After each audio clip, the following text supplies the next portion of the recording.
Maranatha. So happy to be back on YouTube and Facebook to speak of the Word of God. So today let's look at the Bible about a person called Esther. How her life had been a very different, every disciple of God or every prophet of God's life or every believer of God's life had been a different one, a specialized one. And we should also see that how God had used each person in the Bible for his own glory, how God had used people who are willing to admit to himself, who are able to submit themselves to the Lord, how God had used them for his purpose. We all know that we have heard about Esther. I can say that it was one of my favorite childhood Sunday school stories because I always imagined her to be the most beautiful girl. Indeed, the Bible tells us that she was beautiful. So I imagine her to be so beautiful, princess. She had become the queen, all of that. And she gets ready, goes to the queen, and the king crowns her. So it's also beautiful when I was a kid to hear about that. So the more I grew up, I understood, I tried to read the Bible and I tried to understand the deeper meaning behind it. Like it's not just beauty that we see in this person, Hadassah or Esther's life. There's more to her beauty than just beauty. There's so much more beautiful about her, excluding her outer beauty. There's so much more beautiful. I mean, you can also say that she's beauty with brains. Like she's beautiful and she's intelligent. She used her brain. So if you see in the book of Esther, this book, the first chapter, first verse tells us, now it came to pass in the days of, this is Ahasuerus who reigned from India even unto Ethiopia, over 107 and 20 provinces. This king had even ruled India. So this person needs a queen, someone who can listen to him, because he already had a queen, Vashti, and she went against his wishes.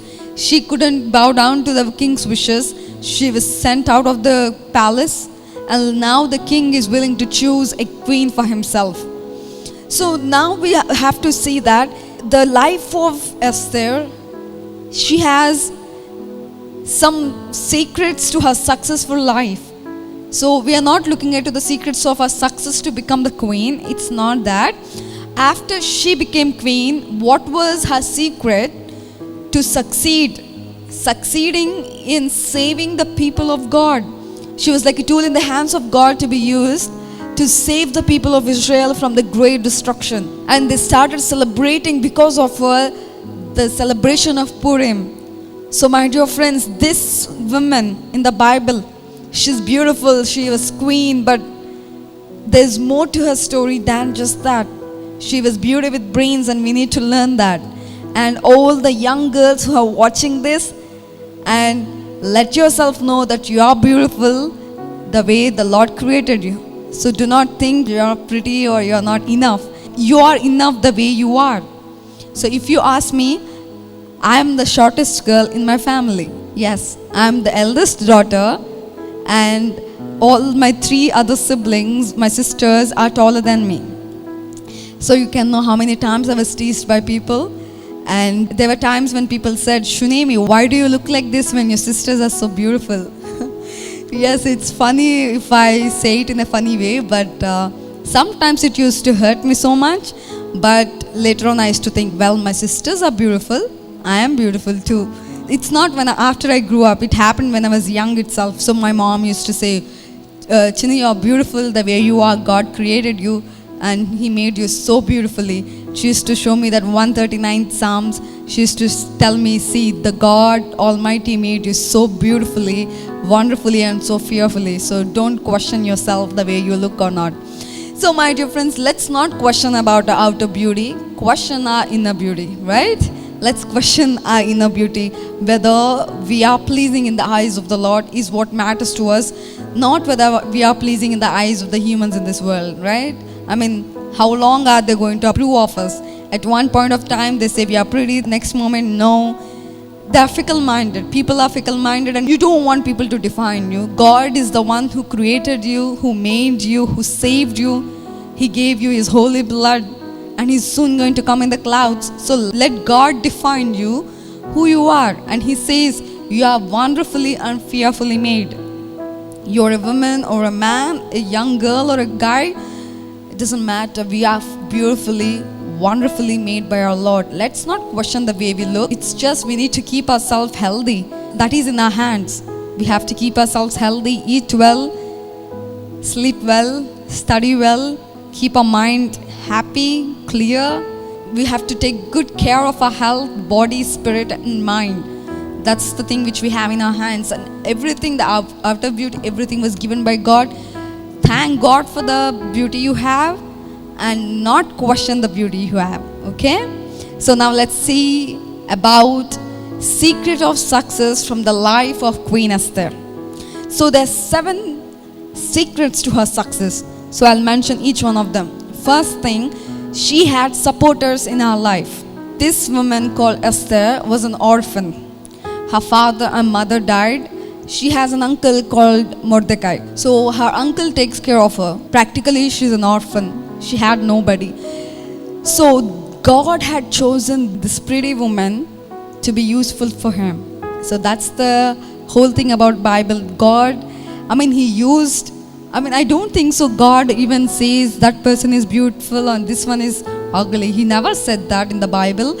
Or let's not even call anyone like that. Let's not be racist, right? The Bible is not racist, so let's not be racist. The Bible teaches us to be loving towards everyone. So the same thing we need to learn.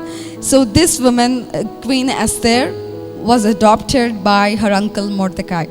So this Mordecai, he used to take care of her. So Mordecai took care of her, and he was one of the greatest supporters for Esther. So practically the way Esther lived, the way she became queen, for all of that we have to give a credit to how Mordecai brought her up. He took care of her, so we have to give a credit to how Mordecai had taken care of little Esther and groomed her to be such a young girl, such beautiful, intelligent woman. So she had supporters, one of them was Mordecai. And if you see Esther 2nd chapter, 7th verse, and he brought up Hadassah, that is Esther, his uncle's daughter. For she had neither father nor mother, and the maid was fair and beautiful, who Mordecai, when her father and mother were dead, took her as his own daughter. Such good man, this Mordecai took this Hadassah or Esther to be his daughter. He took care of her, he adopted her to be his daughter. Practically, he is like brother to her, but he took care of her like a father. That's how it is. He was one of the greatest supporter of Esther. If you see in the 2nd chapter, 9th verse, and the maiden pleased him, and she obtained kindness of him. So we are reading here, the maiden pleased him, and she obtained kindness of him. We are talking here about Hegai. The above verse, 8th verse, so it came to pass when the king's commandment that his decree was heard, and when many maidens were gathered together unto Shushan, the palace, to the custody of Hegai, that Esther was brought unto the king's house, to the custody of Hegai, keeper of the women. In the palace of Shushan, the custody of the young women were given unto the person called Hegai. 9th verse, if we see, the maiden pleased him, and she obtained kindness of him, and he speedily gave her things of purification, with such things as belonged to her, and 7 maidens which were to meet to be given her. This verse tells us that she was given a special preference. She had supporter even in the king's palace. And my dear friends, no matter where we are, sometimes we do not see the supporters in our life, but God had placed supporters around you. Just take a moment to remember, to think, remind yourselves of who are your supporters. Is your mother your supporter? Or your friend a supporter to you? Your father? Or any of your friends or family members, or your teacher in the school or college? Who is your supporter? It could be anybody. God had placed supporters for us around us. We just don't see them. There are people around you, someone telling you to go forward. They're saying, you can go ahead. You can go ahead. God will help you. Move forward. Do not worry. It could be your friends. It could be your family. It could be your church. The people in the church, the fellowship. They can be your supporters. So take a moment to see who are your supporters in your life. Of course, God is the biggest supporter for us. But in human, around you, in people, who are your supporters?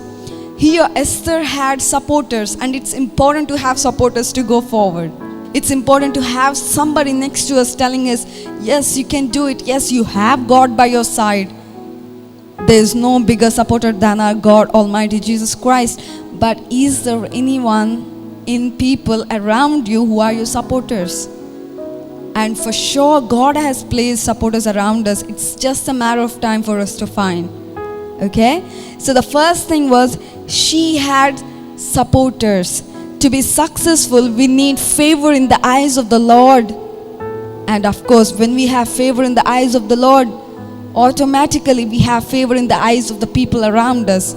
Even though it could be one person, we would have favor in the eyes of the people.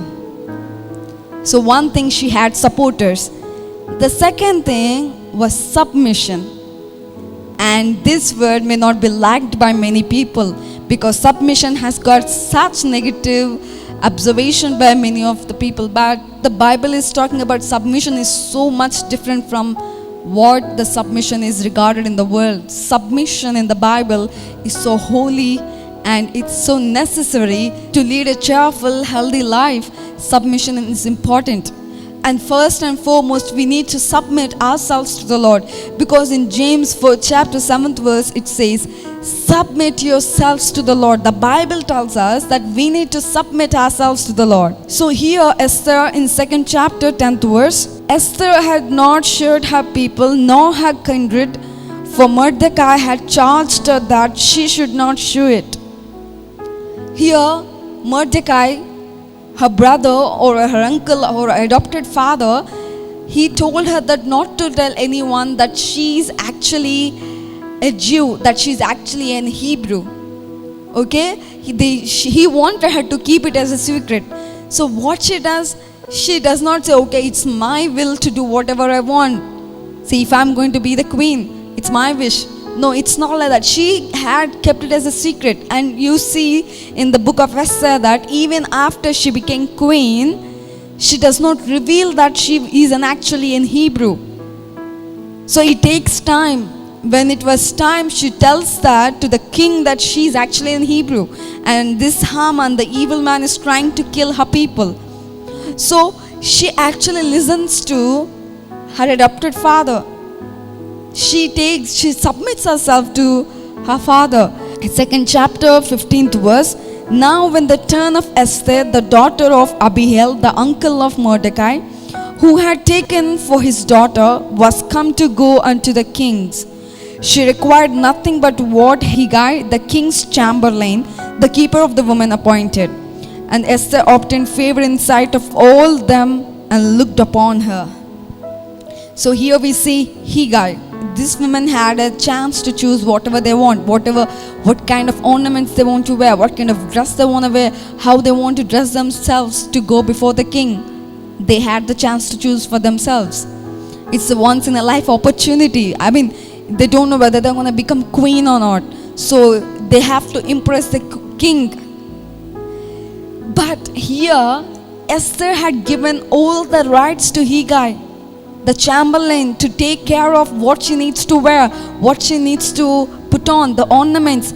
She let Hegai to do the work. And we see the end of the verse, and Esther obtained favor in the sight of all them that looked upon her. Everyone who looked at her loved her. It's not just because of her beauty that people loved her, it's because how she behaved, the submission in her, the humbleness, the humility she had, just attracted the eyes, all the eyes towards her.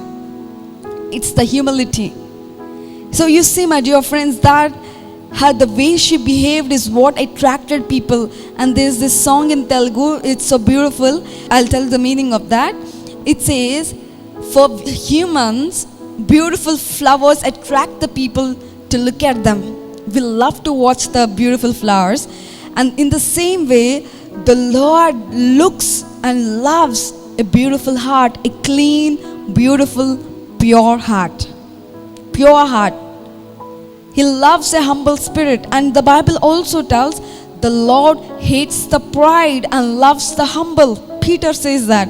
The Lord hates the prideful people but loves the humble heart. And also we see John the Baptist in John 3rd chapter 38 verse. He should rise and I should become less and lesser. One thing the Lord chooses from the people is humility. The Lord loves the quality of humility, not the quality of pride, not the thought that, okay, I can do anything. Well, Esther didn't think, the Bible says that she was beautiful. The Bible says she's beautiful, and of course there might be many other beautiful girls, but she was not like, okay, I have to choose what I want to wear. She was not like that. She was not like, okay, I have to put a lot of ornaments on me. Today the brides are so extraordinary dressing up. No offense to them, but here Esther dressed up the way Hegai wanted her to dress up. She just gave all the rights to the hands of Hegai. So my dear friends, today we need to give our lives to the hands of the Holy Spirit so He can dress us up, so that our Heavenly Father looks at us in such a way that how the king, later verses we find the king looks with such loving eyes. She found favor with the king. Not only people around her, but she found the favor with the king. So my dear friends, if we see, first is supporters. She had supporters around her. Second thing is submission.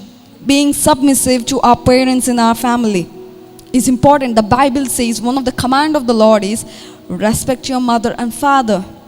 So we have to obey that command.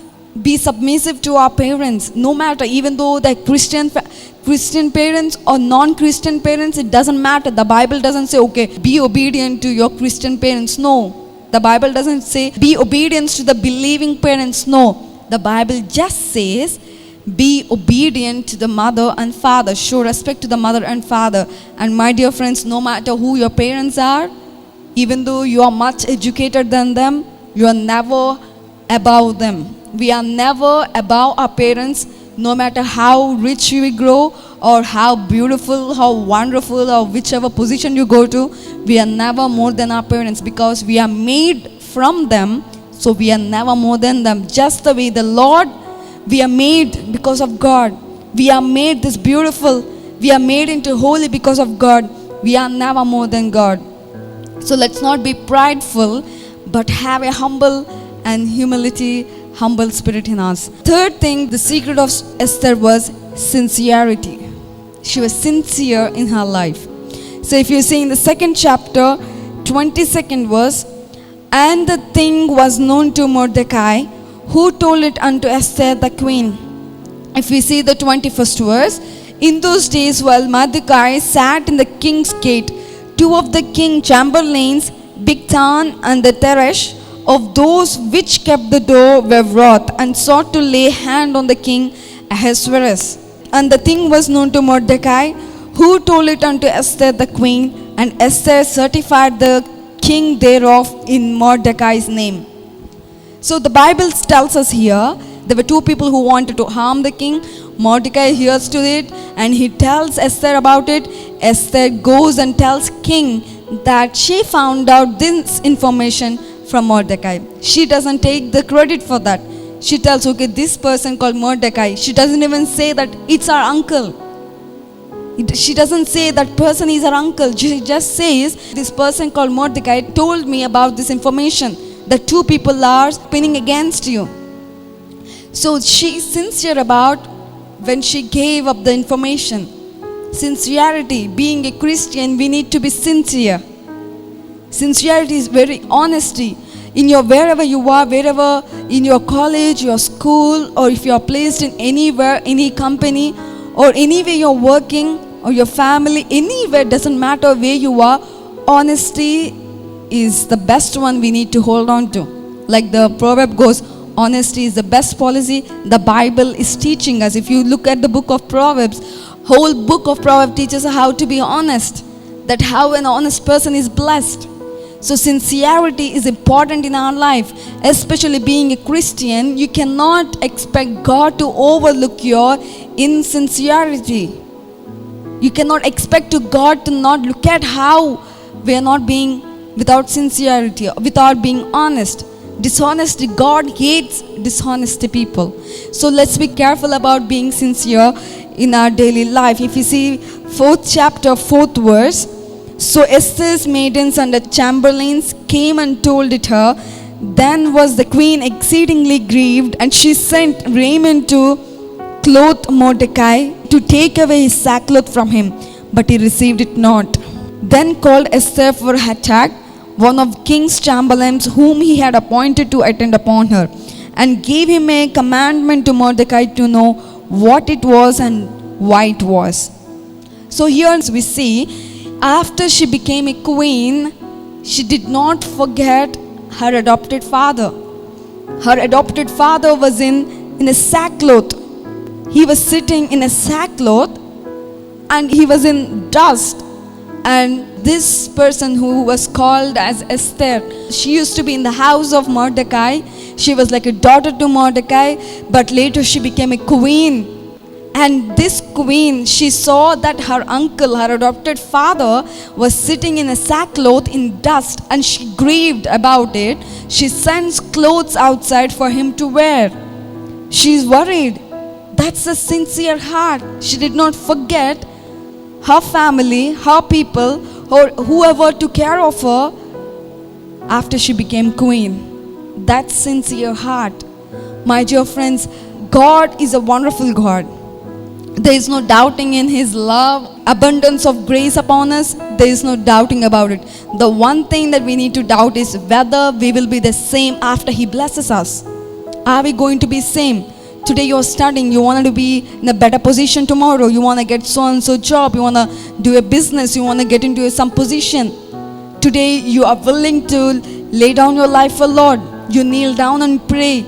You take time to sit in the place of God. You take time to hear to the word of God. But after you go into a better situation, after God blesses you to be in a good position, will you still remember the Lord who blessed you?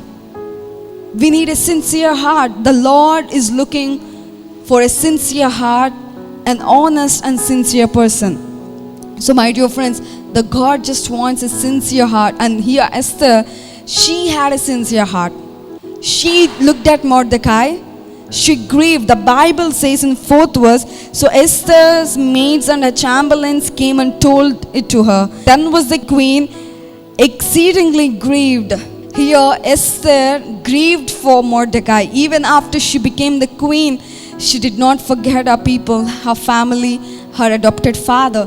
So later when you go into a position where God blesses you, do not forget the people around you. Do not forget your family or your people or the ones who supported you in your life. Do not forget the mighty Lord who was the main reason for you to be in such a position.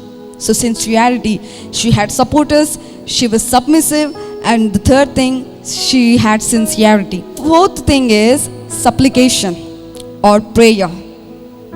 This is one of the beautiful secret of Esther, in the life of Queen Esther. If you see chapter 4, verse 16, go gather together all the Jews that are present in Shushan, and fast ye for me, and neither eat nor drink for 3 days, night and day. I also and my maidens will fast likewise. So here she's saying that she's going to fast. She's going to be in prayer, a supplication. So one thing we need to see, that this woman called Esther, she just went ahead saying that I'm going to be in prayer. The moment she understood what was at the stake, Mordecai tells, okay, listen Esther, we have a very big problem coming. Queen Esther, we have a huge problem coming. All our Jews are going to be executed. All of us are going to die. This is the king's command. We are going to die. The moment she heard about this, Esther comes up with a solution. And you know what is it? It's not that going to the king right away. It's not that. She says, okay, I'm going to be in prayer in a fasting prayer for 3 days. That was a thing Esther said. So today, what is the first thing comes into your mind when you are in trouble? So tell me, if you hear that you had failed in an examination, what is the first thing that comes into your mind? Do you start cussing at God? What is the first thing that comes into your mind if you hear that somebody cheated you, that you are betrayed by your family, friends, or you were left destitute in your business? What do you remember first? Taking your life off? Committing a suicide? No, the thing here Esther chooses is not any of those. She did not think, okay, I'm queen, I can do anything. No, not even that. The first thing that comes into the mind of Esther was supplication, praying to the Almighty God by fasting. What does she say? Go gather together all the Jews that are present in Shushan and fast here for me, and neither eat nor drink 3 days, night and day. I also and my maidens will fast likewise. She's talking about a fasting prayer. So my dear friends, this Esther, who is queen, she brought up in such a way that she knows the value of prayer. She knows that God listens to prayer. She knows that there is some higher power than the king that she's married. She knows that God can do wonders if she prays, because she does not believe that she is powerful because she's praying. She does not believe in her power, but she believes that God is the mighty one who can do the miracles. So my dear friends, instead of questioning why the situation is turning, we don't see anywhere in the Bible in this 4th chapter, after she hears from Mordecai why he was so sad, anywhere she speak anything of discouragement. She doesn't speak anything of discouragement, but only one thing she says, go ahead and fast for me for 3 days.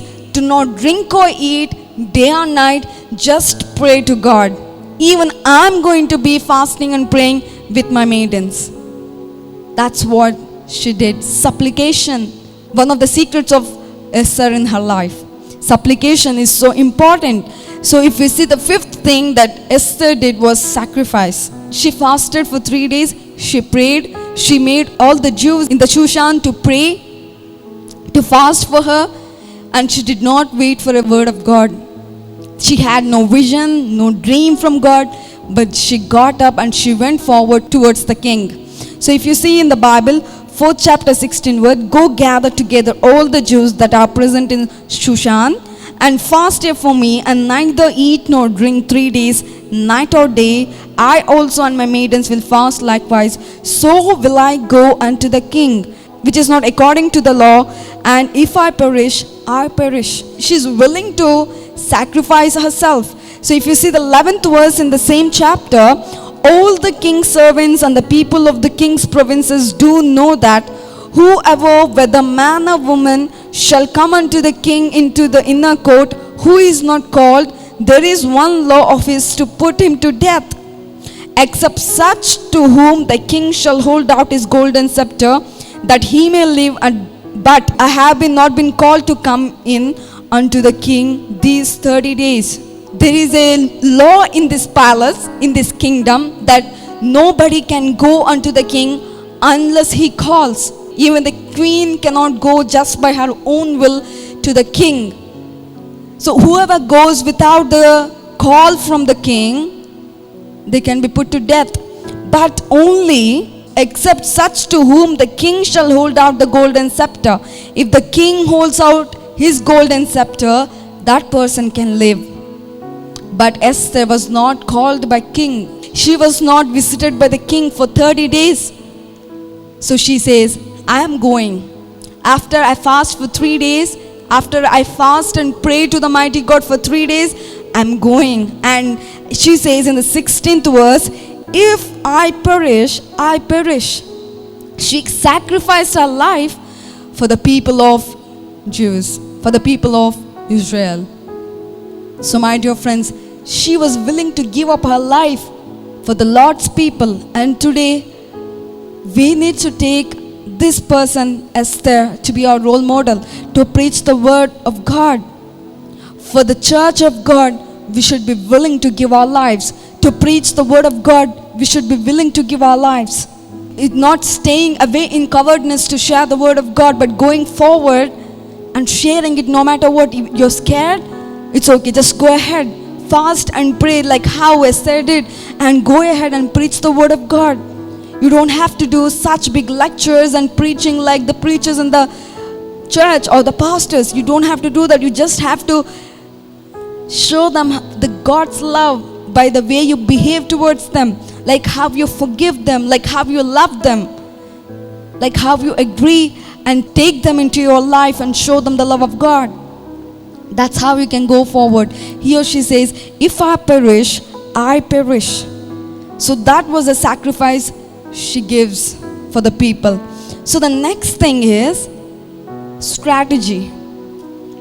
Esther goes to the presence of the king. She goes, she prays for 3 days. She says, if I perish, I perish. She gets ready after 3 days. She goes to the presence of the king. And the wonderful thing, the king holds his golden scepter. That means they can talk. Their life is spared. So what does she ask? She doesn't right away say, okay, king, so-and-so person called Haman is trying to kill my people. No, she says, 5th chapter, 4th verse, and Esther answered, if it seem good unto the king, let the king and Haman come this day unto the banquet that I have prepared for you. King asked, what is it you want? Then the king said unto her, what wilt thou, Queen Esther? What is the request? It shall even given thee to the half of the kingdom. The king is saying, even if you want half of the kingdom, see, I'm going to give it to you. What do you want? But Esther, she did not ask right away. See, king, this so-and-so person called Haman, he's spinning against me. Not even deceiving or not spinning. He is thinking against my people. He's thinking of executing my people. No, she does not go right away into the point which she wants to ask. But she says, if it seems good to you, please, you and Haman, please come to the banquet I'm going to prepare. And the king comes, and even Haman comes.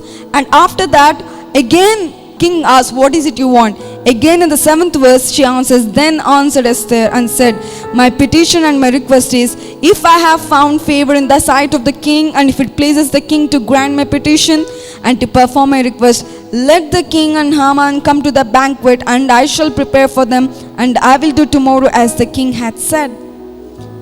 She asked again. You see that she says in 4th chapter 11th verse, it's been 30 days since the king had visited Esther. So she's taking time for king to know Esther. She's making time that she gets used to be around king.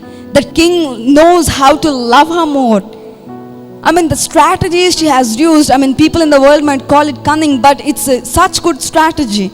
She did not use the moment she had, she did not use the opportunity to tell the problem she had, but instead she took the opportunity for king to come a little closer to her.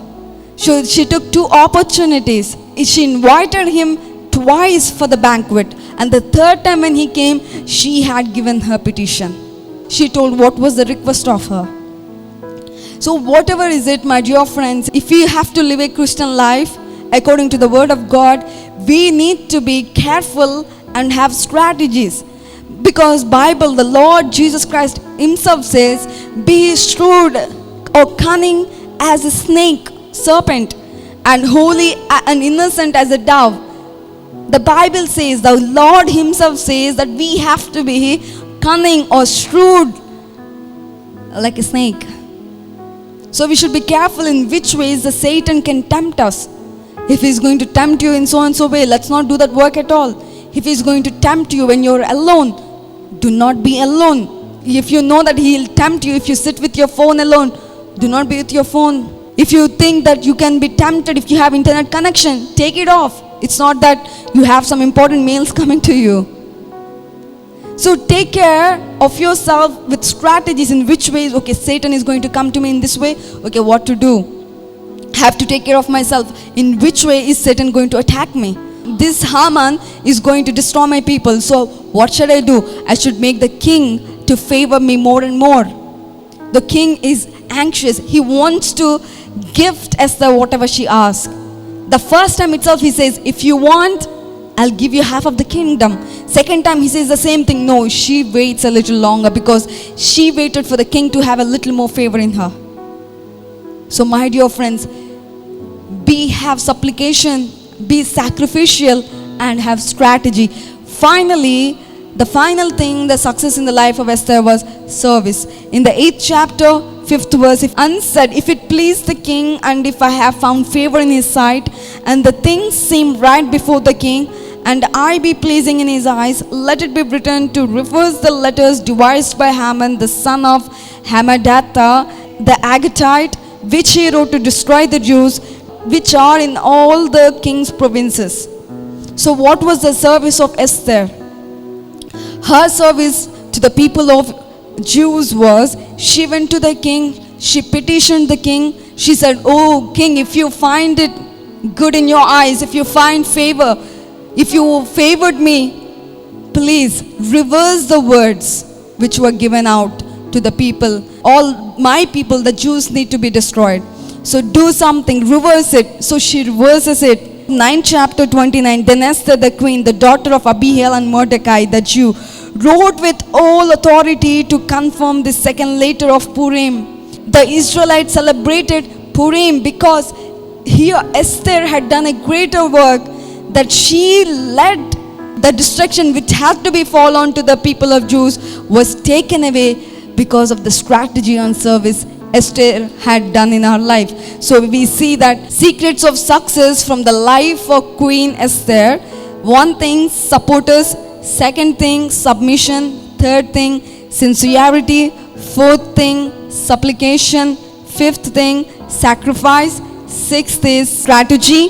Seventh one is service. So my dear friends, this queen called Esther was not only beautiful, but she had much more to her beauty. It's just not out her beauty, but she had a brain that she used it. She was so beautiful, she was so intelligent, and she was so prayerful. So let's take it into mind that we are created by the Lord in the image of the Lord. So do not let people define you the way you look. Let God define you, and He had defined you to be the most valuable possession He ever had. He says you are bought with a price, and that's His blood. So my dear friends, we are bought by the blood of Jesus Christ, and we are not useless. We are useful. We are beautifully and wonderfully made. So let's see the supporters around us. God is a biggest supporter, and see your supporters around you. And if you ask me who is my supporter, I have many people. I can say my family, friends, and many more people who are my supporters. And second thing, submit yourselves to the Lord. Be submissive to your parents and elders. Have sincerity, honesty in life. And fourth one, have supplication, which is prayer. Fifth thing, be sacrificial. Sixth thing, be strategic. And the seventh thing, service. All these things are the secrets for the success in the life of Queen Esther. One of the book in the Bible is Esther. So let's learn from the book of Esther that we need to do these secrets to live a healthy, beautiful life, the life the Lord had designed for us. So may the Lord give us the power, the energy to live such a life with all of these secrets, to be His beautiful person the way the God has created us. Amen. Let's pray. Almighty God in heaven, our precious Father, we thank you, Lord, for you are the one who bought us for a price, Lord. You bought us with a price, and we are valuable in your eyes, Lord. It doesn't matter how the world thinks of us. It doesn't matter how the world defines us, Lord. But it all matters that you have defined us. And you defined us to be your children. You defined us to be your heirs, Lord. We thank you, Lord. And as we read from Bible about Esther, help us to live a life how she had lived. A life of supporters. A life that she had of submission, of strategy, of sacrifice, of application and service to you, Lord. Oh Lord, please let each one of us to be in your service. Help us. Give us your Holy Spirit to go in your way. In the mighty name of Jesus we pray. Amen. Maranatha.